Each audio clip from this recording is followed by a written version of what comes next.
I've even got my Shining mug here with a nice hot beverage to getting the spooky cozy kind of mood. Hey guys, welcome to today's video and welcome back to my channel. If you're new here, hi, hello, my name's Marni, nice to meet you, and in today's video we are doing some crazy kind of storytelling about an unsolved murder mystery that also has something to do with the classic all-time amazing horror movie Jaws. It's just a horror classic and one of my first horrors that I watched. But yes, there's a potential murder mystery that could be linked to the Jaws movie, and that's not it. There's crazier plot twists, plot lines, and insane story things that just go on, and this is all a true story. Yeah, all a true story, all real theories made by, some might be fiction, some might be fake. So that's what we're going to get into today. Are we going to solve it? I don't think so, but we're going to try. Okay, so this is the story of the Lady of the Dunes.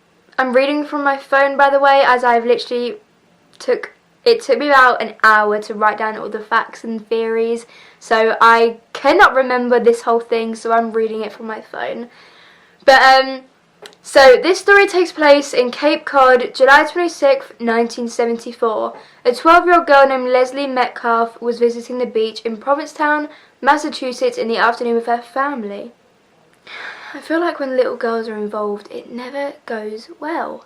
Like, it's always the little ghost girls in horror movies that have some demon in them and end up killing a group of teenagers.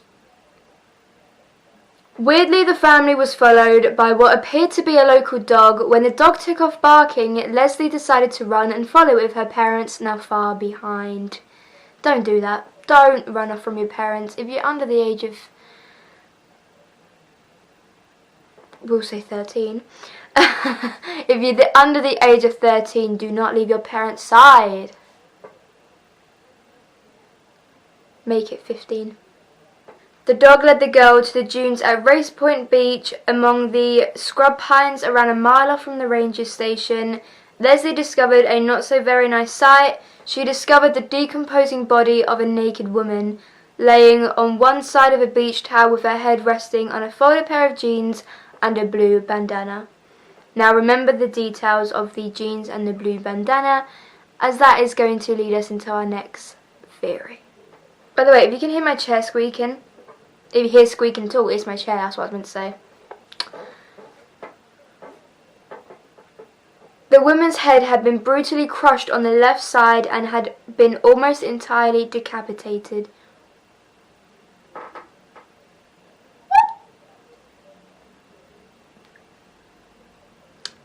Who, what, when, where, why? No weapons were discovered near the scene. However, from reports, it's believed the weapon used is something along the lines of a military entrenching tool. Also, the victim's hands were presumably removed by the looks of it to avoid identification via fingerprints. Maybe the killer wanted to avoid her being found and then linked to people as a suspect. I don't know. The violent state in which the body was discovered obviously suggested murder, and with no apparent sign of struggle at the time, authorities believe the unidentified victim was murdered by someone she knew. That is terrifying. Someone she probably knew and trusted. Some of the only evidence discovered of another person being around were the size 10 footprints dented in the sand, which indicated a heavy person that was running. And I also forgot to add, it had been anywhere from 10 days to 3 weeks before the body was discovered.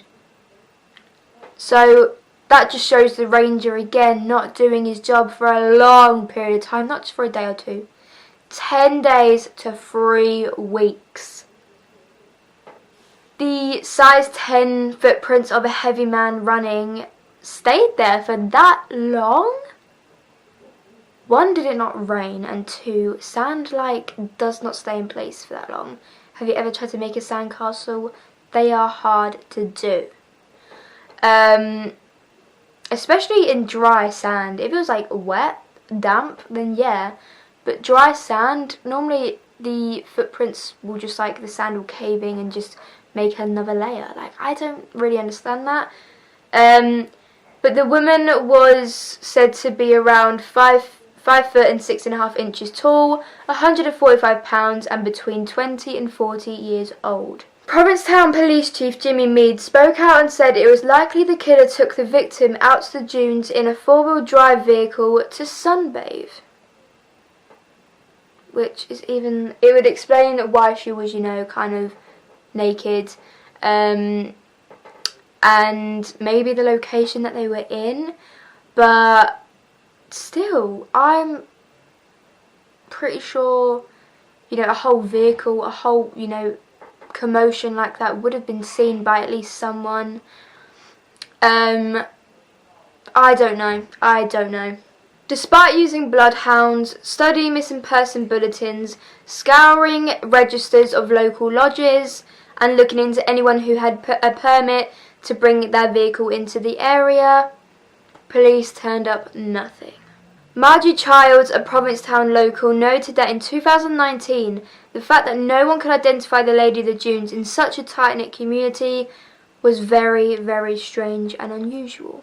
In attempts to ID the victim, police studied the extensive dental works worth thousands of dollars at the time and noted to be of New York State.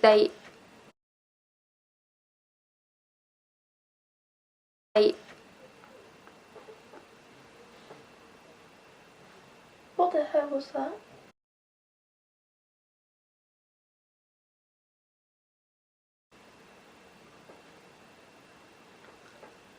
I don't even know what that was.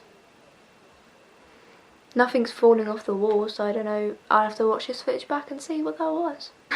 Lost my train of thought now. The Lady of the Dunes had thousands of dollars worth of dental work done at the time, and they said they looked to be of New York style, which I did not know this, and I'm pretty sure a lot of people wouldn't know this, but people can tell the location of where you, if you have like dentures or like fillings maybe, stuff like that, they can tell like if it's of New York style.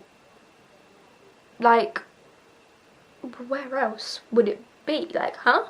Like, you can tell the location of where the person got their teeth done. Just, I thought all teeth kind of just looked the same, to be fair. Especially dentures. I don't know about it. Details of the dental works were sent to every dentist in Massachusetts, published in 2 dental journals, sent out to distributed organisations like the FBI and Interpol. No one came forward recognising the work. So they are literally trying everything at this point, and nothing is even coming up with a single clue. Which I can imagine being police, that must be so frustrating that you just can't find one thing to link, you know.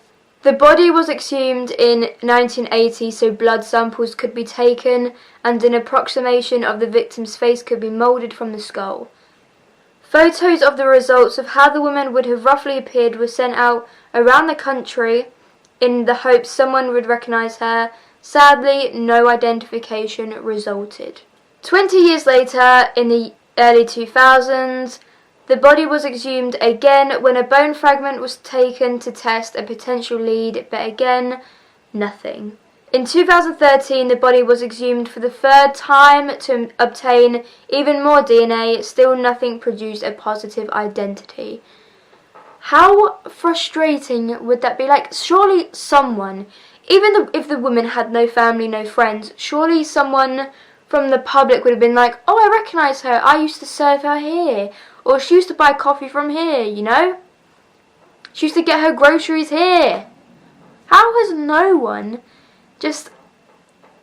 I don't know. So now, with all the facts out the way and the backstory, let's get into the theories where this story gets crazy and takes some weird, crazy, dark very just questionable turns. Theory 1. Theory 1 comes from the Tumblr of Joe Hill, the son of the King of Horror himself, Stephen King. Do you think I did that on purpose? He first discovered the story of the Lady of the Dunes when reading the book The Skeleton Crew: How Amateur Sleuths Are Solving America's Coldest Cases by Deborah Halber. It wasn't until Hill was watching the 40th anniversary screening of Steven Spielberg's hit movie Jaws back in 2015. When the movie got to about an hour in, Hill spotted an eerily familiar face. Hill spotted an extra with an eerily similar face. The face being the composite drawings that represented the Lady of the Dunes. Here are the two side by side. You can't tell me they don't look alike. And can I just say, even if you don't think they look alike, remember when I told you earlier on to pay attention to what was under the woman's head when she got found dead? The extra even appears in the movie in a pair of jeans and a blue bandana. How crazy is that? Huh? Not only do the faces look alike,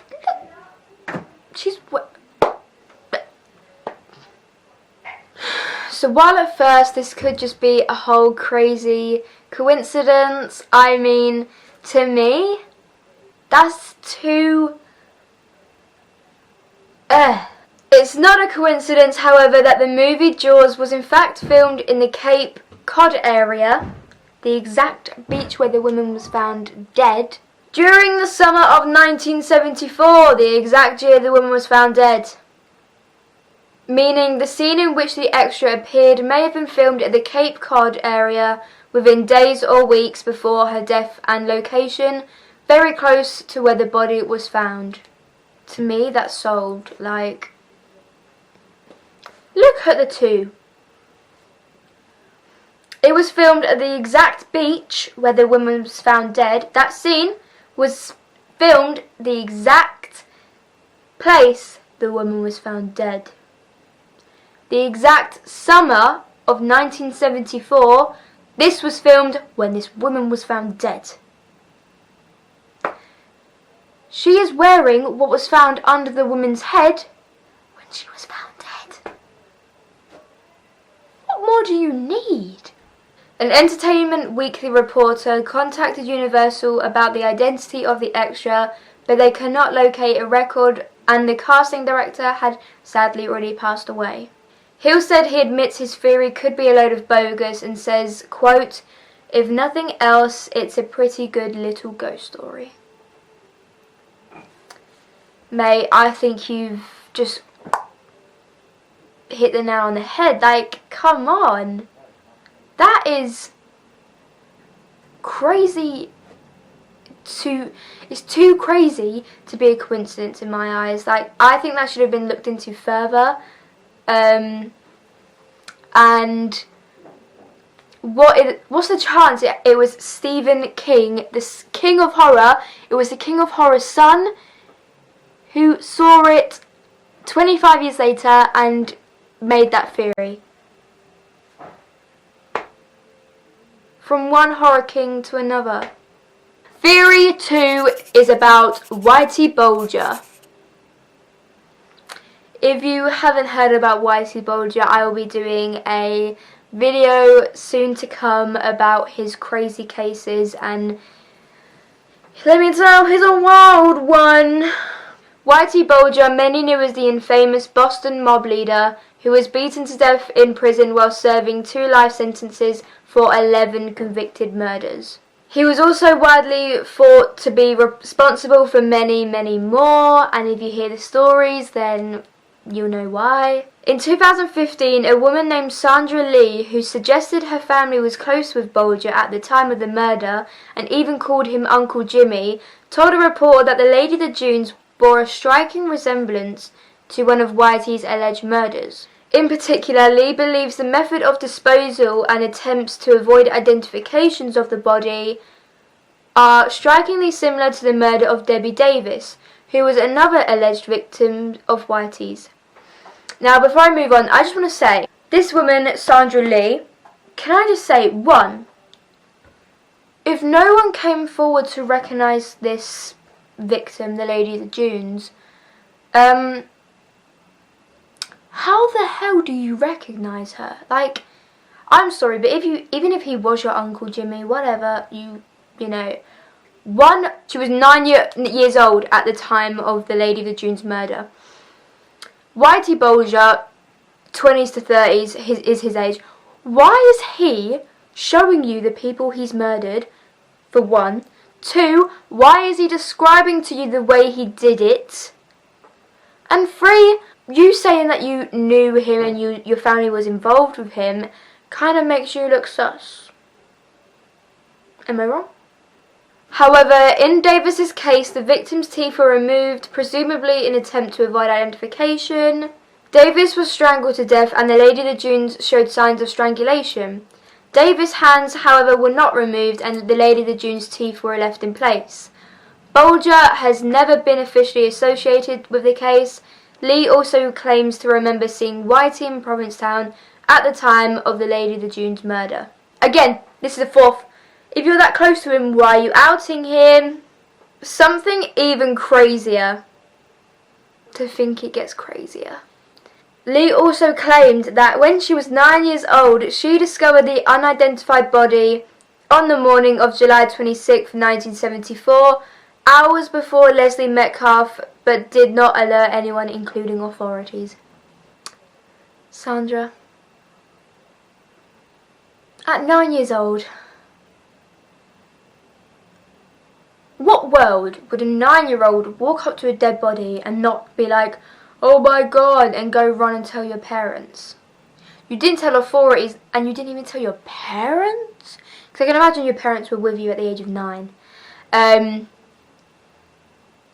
But like, no. I believe that whole theory is just made up by this woman, Sandra Lee. Maybe she just wanted her moment of fame. Sorry, my camera cut out, but to me, that whole theory is just... there's too many things that don't make sense. Maybe she generally just wanted to have the case solved, as, you know, she wanted this woman to rest in peace. However, like, I don't know, there's just too many things that don't add up, make sense, and I don't know about that one. Not the strongest. Theory 3. Theory 3 is about a serial killer, Haddon Clark, who is currently serving 70 years in prison for theft and the murder of 2 women. This theory was first thought about by Haddon himself. Yes, himself. Haddon was speaking with a journalist and former police officer, Alec Wilkinson. Clark claims that while staying with his grandfather on Cape Cod in 1974, he lured a woman to the dunes where he struck her in the head with a surf-casting fishing rod. He claimed he then retrieved a saw from his truck and removed her hands, using some of her fingers as fishing bait and burying the hands somewhere else, sorry. Casting doubt on Clark's claims is the fact that the details he provided about the murder were the details that were featured in newspaper articles. Clark also has a history of claiming involvement in other murders that never checked out. Why? I've heard stories about this too many times. Why do people admit to murders they were never involved with? I will never understand that. It just doesn't make sense in my opinion. He kind of just gave the same details but twisted them in his own way that were in the newspapers, because he didn't mention at all, you know, the decapitation stuff, and, you know, certain things just didn't add up to what he was saying. So that theory is kind of been proven to be a dead end. So here we are with our last theory. I know this has been a long video, but thank you for sticking around. While you're here and we're having this little break, please do subscribe, as I have many more horror style videos on my channel that you can go check out. I will leave one at the end of the video for you to check out, and I just hope you guys are enjoying this. I will I will do many more of these if you enjoy them. Like the video so I know, and comment down below any more cases you want me to go through. This is Theory 4. Theory 4. The Lady of the Dunes was herself a criminal. The fact that the hands were removed could suggest that the murderer knew the victim's fingerprints would be on file somewhere. This led authorities to suspect the Lady of the Dunes to be Rory Jean Kessinger. Kessinger had a criminal history of bank robberies and attempting to shoot down police, including once in a hospital with the officer's own gun. When the Lady of the Dunes was discovered, Kessinger had recently escaped from Plymouth County Jail, just across Cape Cod Bay from Provincetown. While awaiting trial, someone was able to get Kessinger a hacksaw blade, which she used to free herself. In classic escapee fashion, she used bedsheets tied together to climb out the window, and was met by a car to drive her out of prison. How in the... could you sneak a hacksaw blade into prison? If you don't know what a hacksaw blade is, that is what it looks like. How could someone sneak that into prison? And how did they not find it in her cell? How did they not hear the noise of her hacking away at the bloody bars, the window, however she got out? How?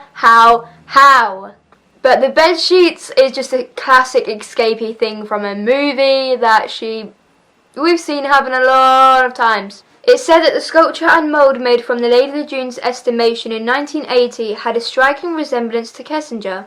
In the late 90s, authorities tracked down Kessinger's mother, who agreed to give a saliva sample to see if her DNA could be a match. The theory was so strong it's what led the police to have the body exhumed again in the 2000s, which you saw me mention earlier. However, both tests failed to be a match, which led to another test in 2002 that proved conclusively that there was no match between Kessinger and the Lady of the Dunes at all. So that's kind of the theories done and dusted. Let me know which one you think is the strongest down below. To me, I think it's Theory 1. It's too strong and I don't understand why it hasn't been looked into further. So if you agree with me, like the video so I know. This is kind of the outro, but also kind of theory in itself. This case has been closely followed for over 45 years since the body of the Lady of the Dunes was discovered by the young Leslie Metcalf, resulting in many other theories with various different outcomes. In the 1980s, a psychic told Provincetown Police Chief Jimmy Meads that the victim was a Canadian nurse named either Caroline or Marilyn O'Leary. While the word of a psychic might not be enough to look into, another person had reported the victim to be an American nurse named Carolyn O'Leary, gone missing. Upon investigating, the authorities found O'Leary to be very much alive, which, why would someone just be like, oh, it's her, she's dead, I know it's her. The woman was very much alive. That poor woman probably got the police knocked at her door hold up. I'm just a nurse. I don't know anything about this murder. You know, that poor woman. And then being told, man, we got told you were dead. Maybe they were talking to her ghost. Nah, she was very much alive. Despite over 4 decades of dead ends, the investigations continue. According to journalist Mary Ann Bragg, after 3 exhumations, authorities currently have the skull, ribs, the left and right scapula, a tissue sample of a leg and hair samples in their possession. There's now a new method the Cape officials are trying, where they are trying to identify the body using DNA evidence and genealogy. DAs from California who worked on the Golden State Killer case, which was finally solved using genealogy records, have been brought over to look into the case. There's even a Twitter account dedicated to discovering the identity of the Lady of the Dunes. That is crazy, and I love that that's a thing. So if you think you might know or have any information, even theories, whatever, check this page out. Even reading some of the theories, if you want me to read and react to some of the theories here as a separate video, kind of a part 2, please let me know down below and I would definitely do that, as that could be something. Before the Chief Jimmy Meads passed away in 2011, he stated that the only way to solve the case would be if someone on their deathbed wanted to clear their conscience before passing. With multiple theories in play, sadly the Lady of the Dunes and her murderer's identity still has not been discovered and the case remains unsolved. So that is the story of the Lady of the Dunes and the many theories linked to the case. Now again, if you think you know anything, even if it's just a theory that maybe could lead to something, please do go check the Twitter out. And again, if you want me to do a video kind of reading and reacting to the theories that other people have left, I will definitely do that. Comment it down below. As a reminder, like the video so I know, and subscribe to see it. Turn the bell notification on to get notified every single time I upload, as I now upload twice a week. And thank you guys so much for watching. If you want to check out some more of my horror content, then just click my page down below. I have a whole playlist full of them. Thank you guys so much for watching today's video. I really do hope you enjoyed it as much as I did. Rest in peace to the Lady of the Dunes and the Chief Jimmy Meads, as he did kind of dedicate a lot of his life to this case. I love you, stay safe out there, and I'll see you next time.